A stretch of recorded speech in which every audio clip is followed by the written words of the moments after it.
भस्त्रिका प्राणायाम।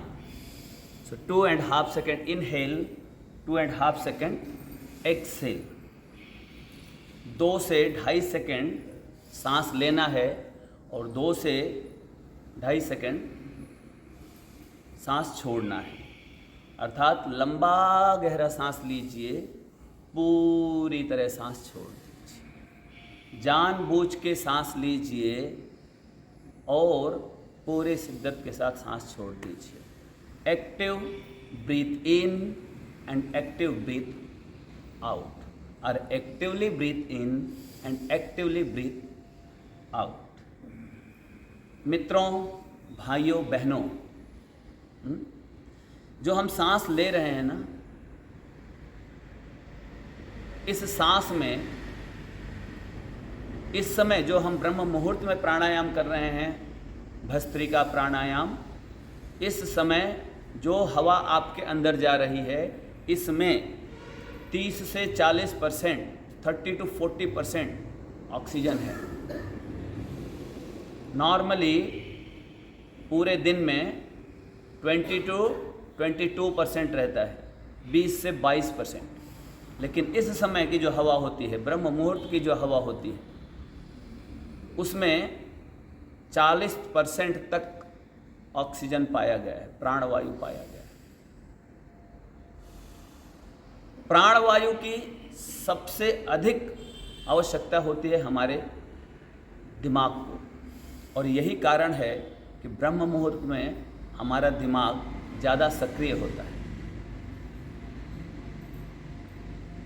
दूसरे नंबर पे हमारे सेल, अगर उनको ऑक्सीजन ना मिले तो वो काम करना बंद कर दें। सबसे ज़्यादा ऑक्सीजन की आवश्यकता होती है आपके बॉडी के सेल्स की, कोशिकाओं को, क्योंकि कोशिकाओं में ही भोजन पकता है या भोजन पचता है।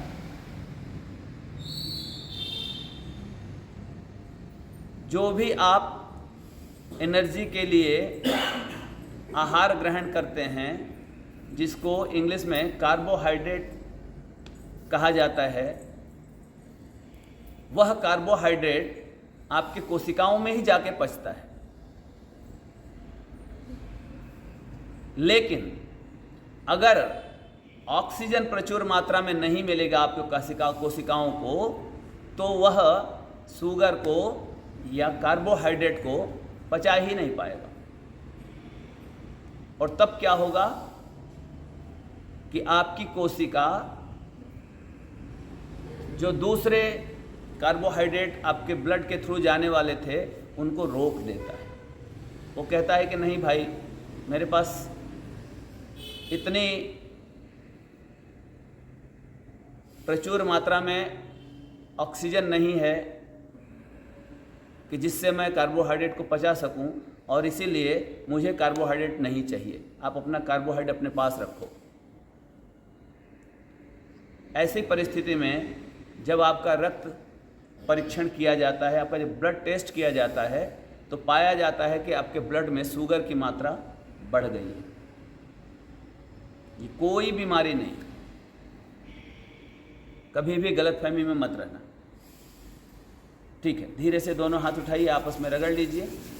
गरम गरम हथेलियों को आंखों पे रखिए, धीरे से आंखें खोल दीजिए। और अब हम करेंगे कपालभाति, और इस कहानी को आगे बढ़ाएंगे। अब होता क्या है कि कार्बोहाइड्रेट हमारे कोशिका तक, हमारे सेल तक जाता कैसे है, ये आप समझ लीजिए। मान लीजिए कि लास्ट में बैठे हुए हमारे श्रीनिवास जी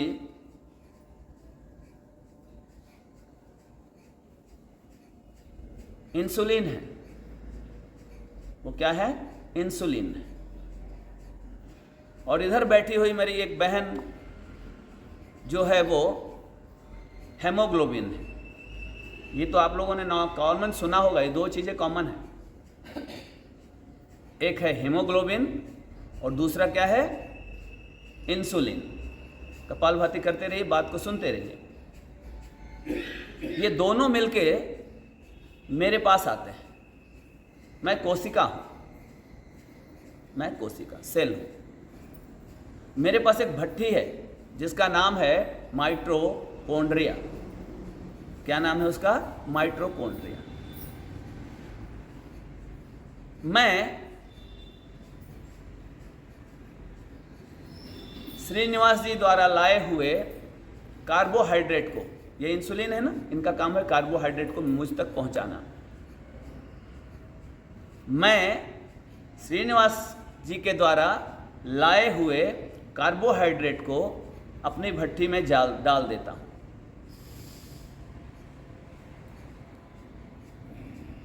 और बहन द्वारा हेमोग्लोबिन द्वारा लाए हुए ऑक्सीजन की सहायता से उसे जलाता हूं। समझ में आ रहा है ना? अग्नि को यदि ऑक्सीजन ना मिले, शुद्ध हवा ना मिले, तो अग्नि बुझ जाती है। किसी वेल्डिंग करने वाले के पास, गैस कटर के पास जाके देखिए, उसके पास 2 सिलेंडर होते हैं। एक होता है एलपीजी गैस का या कार्बाइड गैस का, जो ज्वलनशील पदार्थ है, और दूसरा होता है ऑक्सीजन का, उसको बोलते हैं इंडस्ट्रियल ऑक्सीजन। और जो हॉस्पिटल में यूज़ करते हैं वो मेडिकल ऑक्सीजन है, वो थोड़ा रिफाइंड होता है। और वो जो गैस वेल्डर है वो क्या करता है? दोनों की सहायता से अपनी अग्नि को बहुत तेज कर देता है। और जब लोहा पे डालता है तो लोहा गल जाता है, या पीतल पे डालेगा तो पीतल गल जाएगा। उस अग्नि की लौ देखिए, ब्लू कलर का दिखता है। अगर उसके नीचे आप 1 मिनट भी अपना हाथ रख दो तो हाथ में होल हो जाएगा। लेकिन साधारण अग्नि पे अगर अपना हाथ रखो तो ज़्यादा से ज़्यादा जलेगा, होल तो नहीं होगा। इसका मतलब ये है कि एलपीजी को जला करके और उस पर अगर हवा, कोई चीज़ से ढक दीजिए, हवा ही ना मिले, तो वो एलपीजी गैस बुझ जाएगा। लेकिन उसको ऑक्सीजन की सहायता दे दीजिए तो बहुत तेज हो जाता है। और यही कारण है कि जब तेल वगैरह में आग लगता है ना, तो form type fire extinguisher use किया जाता है। वो फॉर्म क्या करता है? एक फॉर्म का लेयर बना देता है ऊपर से, जिसकी वजह से हवा वहाँ तक जा नहीं पाती है और तेल की आग बुझ जाती है। जबकि उसमें पानी कितना भी डालो और फैलेगा, कारण पानी हवा को रोक नहीं सकता है। और पानी में, स्वतः पानी में भी थोड़ी ऑक्सीजन मिलती है, थोड़ी मात्रा में।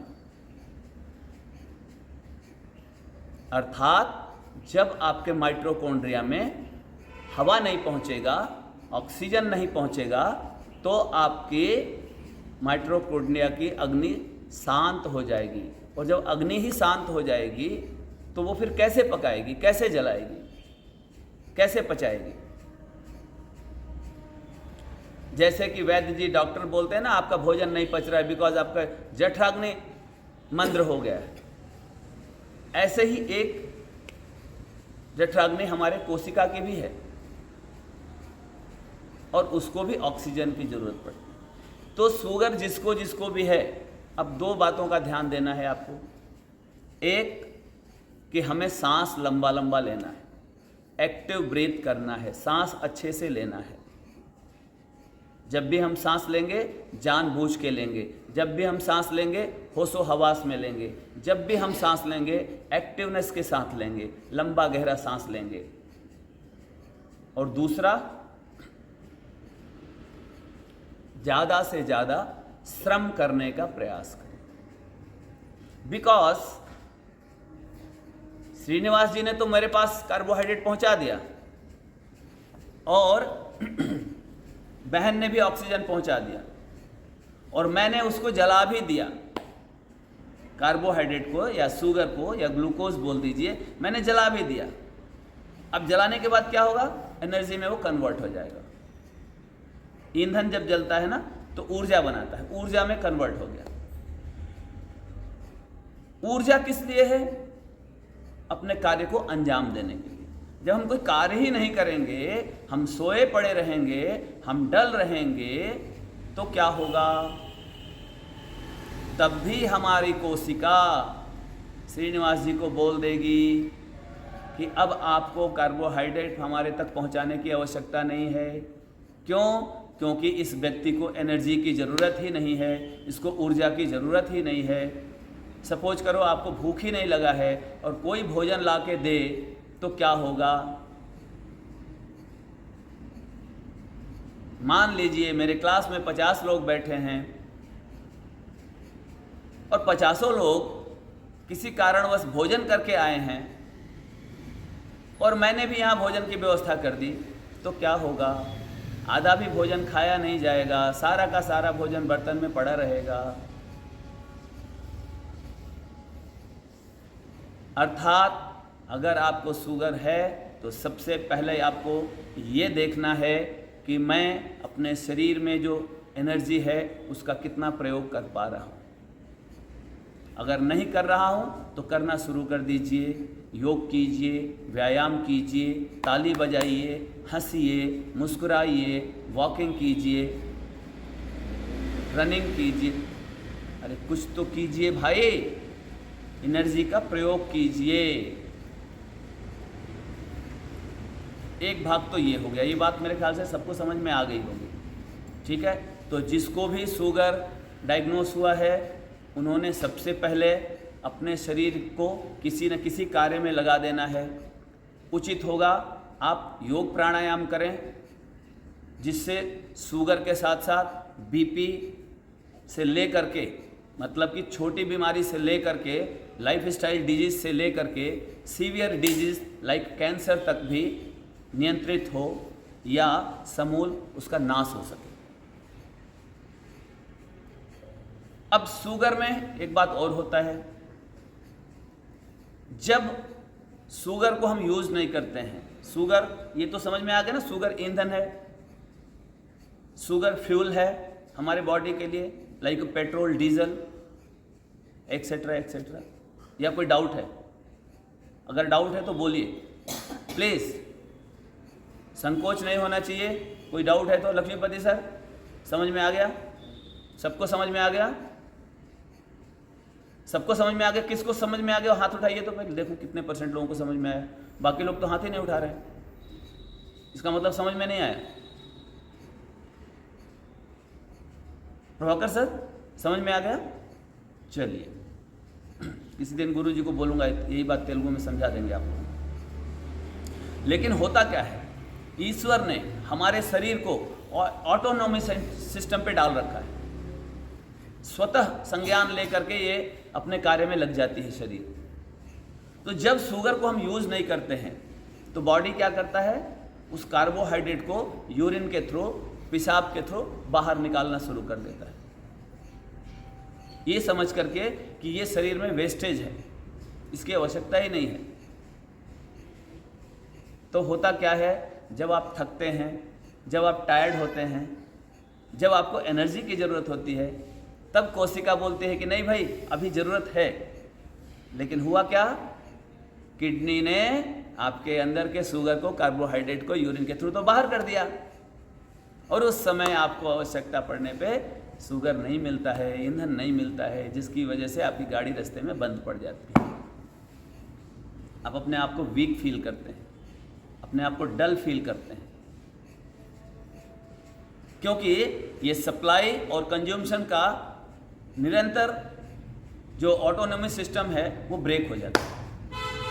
इधर से शुगर आया, उधर ने हमने कंज्यूम कर लिया, उधर से शुगर आया, इधर से कंज्यूम कर लिया।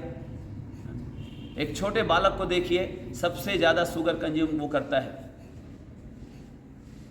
और जितने प्रकार के हम भोजन लेते हैं उसमें सबसे ज़्यादा शुगर माँ के दूध में होता है। एक अबोध बालक जो पैदा होता है कम से कम 8 से 10 बार माँ के दूध पीता है, 8 से 10 बार, और तब तक पीता है जब तक उसका पेट नहीं भर जाता है। ये आप लोग माताओं से पूछ सकते हैं, उनको ज़्यादा अनुभव होता है इस बात का। बाप को क्या मालूम पड़ेगा, वो कब तक पीता है, जब तक पेट ना भर जाए। अगर माँ छुड़ाना चाहेगी ना तो दांत भी काटता है, बाइट भी करता है, रोएगा भी, चिल्लाएगा भी। अगर दूध नहीं निकलेगा ना तो खून भी निचोड़ लेगा वो। कई बार ऐसे केसेस आते हैं कि खून, ब्लड आने लग जाता है माताओं के ब्रेस्ट से।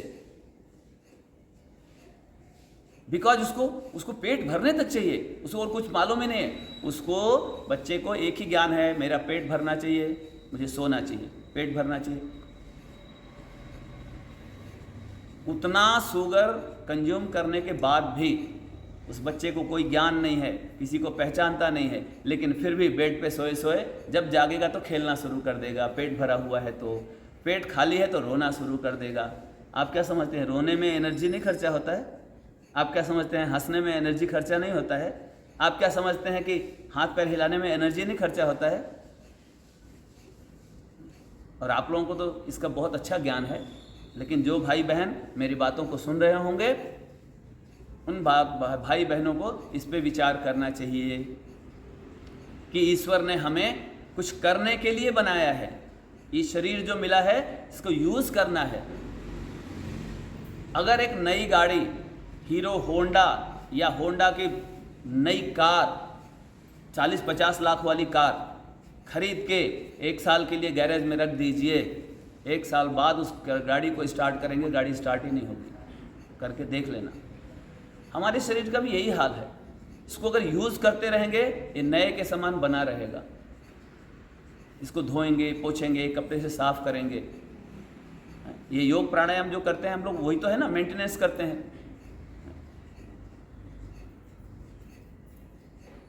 तो जितना हम एनर्जी ले रहे हैं, जितना हम खा रहे हैं, जितना हम पी रहे हैं, उन सब चीज़ों में कार्बोहाइड्रेट तो है ना, शुगर तो है ना, तो उसको पचाने के लिए कुछ करना तो पड़ेगा ना। और इसीलिए हिंदी वर्णमाला में 2 चीज़ों से बड़ा सबक सीखना चाहिए हमें।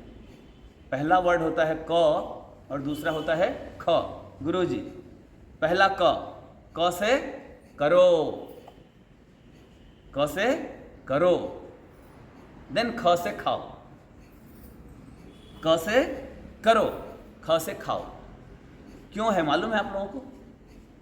कितने लोगों को मालूम है ऐसा क्यों है? लक्ष्मीपति सर, क्यों है? ठीक, मैं बताता हूँ। ये बोतल है, इस बोतल में पानी भरा हुआ है, लेकिन गलती से बहन को थोड़ा लेट हुआ और वो ठंडा पानी लेके आ गई। लेकिन ये बहन गर्म लेके आई और बोलते हैं गुरुजी इसमें डाल देते हैं, ठंडा गर्म मिक्स हो जाएगा। बोतल भरा हुआ है, क्या इसमें गर्म पानी डाल सकते हैं? कैसे डालेंगे? अरे तो इसीलिए तो आपका पेट, नाक, मुंह सब तो भरा हुआ है। करेंगे नहीं, वो डाइजेस्ट नहीं होगा तो फिर दोबारा कैसे खा लेंगे? लेकिन करते क्या है हम? खाए जाओ, खाए जाओ, खाए जाओ। पेट को क्या कर दिया हम लोगों ने? डस्टबिन बना के रख दिया। अगर डस्टबिन बनाएंगे तो उसमें से बदबू भी आएगा, उसमें से स्टिकी डस्टबिन में देखो कभी भी नीचे चिपक जाता है, हाथ से निकालो तो हाथ में चिपक जाएगा। भाइयों बहनों, थोड़ा समझिए। कई लोग बोलते हैं गुरुजी शुगर पे बोलिए, शुगर पे बोलना इतना इजी नहीं है कि 10-15 मिनट में बोल दिया और आप समझ लिया और आपने ये कर लिया। लेकिन ये जरूर इजी है कि एक शपथ ले लेना, एक कसम खा लेना, एक खुद से सेल्फ प्रॉमिस करना कि जब तक मैं 1 घंटा कुछ करूँगा नहीं तब तक मैं कुछ भी खाऊंगा नहीं। ताली तो बजा दो भाई। अरे छोटा मंत्र दिया है मैंने, छोटा मंत्र, शुगर कंट्रोल करने का छोटा मंत्र दे दिया आज। क्यों गुरुजी? बिल्कुल। जब तक मैं कंटिन्यूअस 40 मिनट्स कोई भी एक्सरसाइज नहीं करूंगा, मैं बोलता हूँ साइकिल पोछो, गाड़ी पोछो, बाइक पोछो, कार पोछो, घर में पोछा लगाओ, झाड़ू लगाओ, कुछ तो करो यार। मत करो योग, मत आओ मेरे पास। Do something continuously 40 minutes. कब तक? जब तक आपको स्वेट ना हो जाए। स्वेट होने के बाद 10 मिनट बैठो, अच्छी भूख लगेगी, फल खाओ, फूल खाओ, सब्जियां खाओ, चटनी मत खाओ, मिर्ची मत खाओ, जहर मत खाओ, अमृत खाओ, अमृत पियो। ठीक है? शुगर नहीं, शुगर का पाप भी भाग जाएगा। दोनों हाथ उठाइए, आपस में रगड़ लीजिए। गरम गरम हथेलियों को आंखों पे रखेंगे धीरे से। तो सबसे पहले जो हम लोग ये मुद्रा लगाते हैं ना मंडूक आसन में, इसमें क्या हो रहा है? ये अंगूठा जब अंदर करते हैं, देखिए सब लोग देखिए, अंगूठा अंदर, ये जहाँ पे अंगूठा टच हो रहा है ना, यहाँ पे पेनक्रियास का पॉइंट होता है, एक्यूप्रेशर का पॉइंट। ये जो रिंग फिंगर है, ये उंगली के नीचे यहाँ पे ऐसे ही लंबा ही पेनक्रियास का दोनों हाथों में रहेगा। ठीक है, तो आप इसको ना ऐसे ऐसे जैसे खुजाते हैं ना, एक एक मिनट 1 मिनट इस हाथ में, 1 मिनट इस हाथ में, 1 मिनट सुबह नाश्ते से पहले, 1 मिनट दोपहर खाना खाने से पहले, और 1 मिनट शाम के भोजन से पहले। 3 बार भी अगर 1-1 मिनट करते हैं ना, तो कुछ हद तक शुगर यहाँ पे नियंत्रित हो जाएगा। ताली बजाइए, 400-500 बार ताली बजाइए रोज, इससे भी शुगर और बीपी दोनों ही नियंत्रित होगा। और अगर आप कर सकते हैं, अगर आपके लिए संभव है, तो मंडूक आसन 3 मिनट, कम से कम 3 मिनट आपको मंडूक आसन करना है। मतलब कि अगर 10-10 सेकंड का करते हैं आप, एक सिटअप 10 सेकंड का करते हैं, तो कितनी बार करना पड़ेगा? 30 टाइम। लेकिन वही अगर 30 सेकंड का करते हैं तो कितना हो जाएगा? 10 टाइम, सॉरी 6 टाइम होगा ना। 30 सेकंड का करेंगे तो 6 टाइम होगा। 10 सेकंड का करते हैं तो 18 टाइम होगा, 30 टाइम नहीं होगा। अब मुझे मेरा मैथ लगाना पड़ा, आपका मैथ फेल हो गया। मैं सोचा इंजीनियर आदमी हैं, उनसे पूछ लूँ, पर कोई, अरे ऐसी गलती नहीं करना। तो ठीक है, और अगर 1-1 मिनट का करते हैं तो 3 ही बार करना पड़ेगा। चूँकि हम 2 प्रकार का करते हैं, तो 9 बार एक प्रकार का कर लीजिए, 9 बार दूसरे प्रकार का कर लेंगे तो 18 बार हो जाएगा, अगर 10-10 सेकंड करना है। अब 20-20 सेकंड अगर करते हैं तो 5-5 बार भी कर लेंगे तो भी चलेगा। 5 बार एक कर लीजिए, 5 बार दूसरा कर लीजिए। और 30-30 सेकंड करते हैं तो 3-3 बार कर लीजिए। कैसे करना है वो भी आज आप लोग मत करें, आप लोग करते रहे अपना, और मैं आपको बताता हूं कि मंडूक आसन एक्चुअल कैसे करना है। जब भी हम मंडूक आसन में बैठते हैं करने के लिए, जब हम स्थिति लेते हैं अपनी,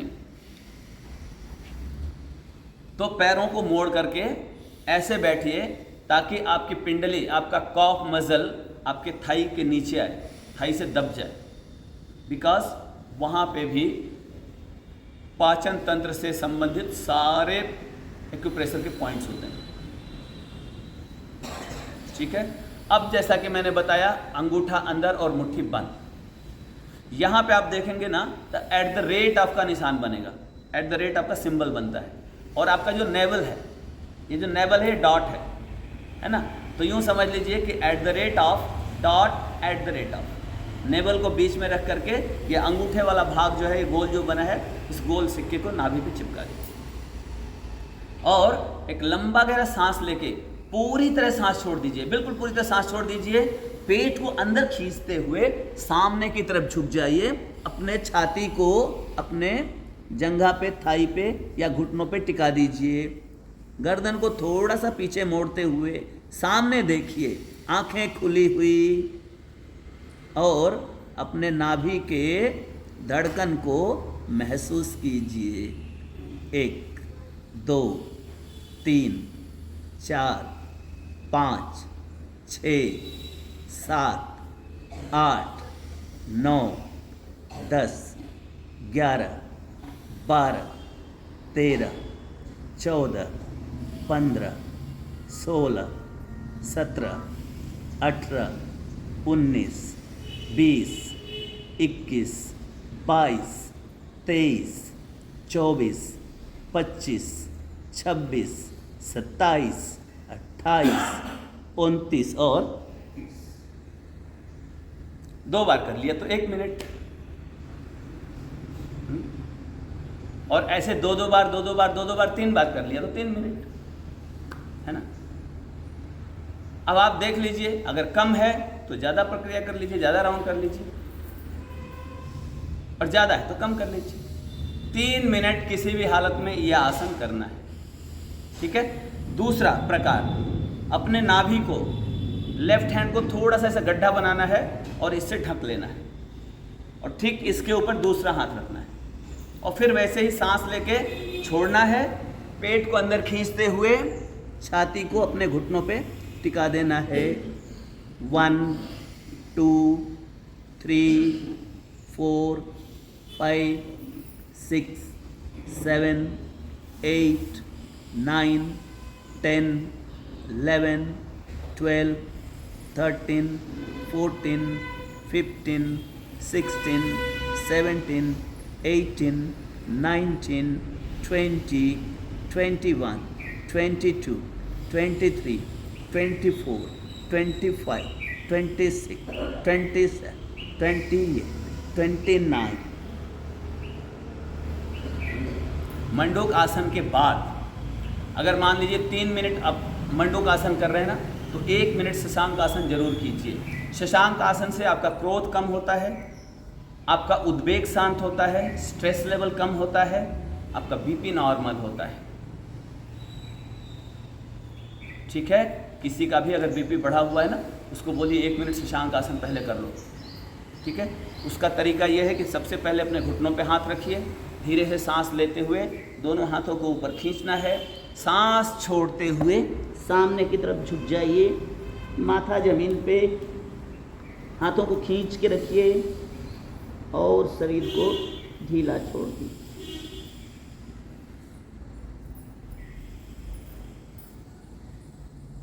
अपने अंदर की शांति को महसूस कीजिए, अपने अंदर के सहजता को महसूस कीजिए और अपने आप को ईश्वर को समर्पित कर दीजिए। Slowly raise your hands, stretch your hand upward, side by side, down.